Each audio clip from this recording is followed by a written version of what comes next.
wal-ihsan. Indeed, Allah commands justice and kindness. Respected teacher and my dear friends, Assalamu alaikum wa rahmatullahi wa barakatuh.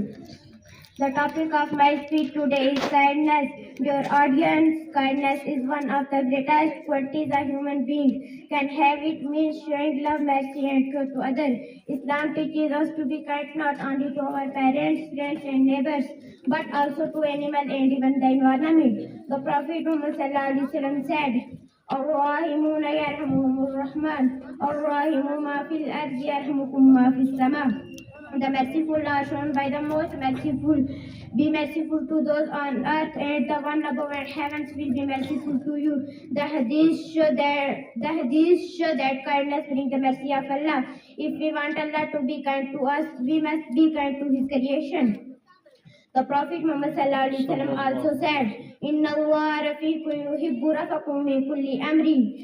Dear friends, kindness costs nothing, but it has great value. A kind can word heal a broken hip. A kind smile can give hope someone in pain. Small act of kindness, helping the poor, visiting the sick, forgiving others, bring happiness to both the giver and the receiver. Sadly, many people today forget and become harsh. But a Muslim must always show good manner because kindness is part of faith. In conclusion, kindness is a light that make our world beautiful.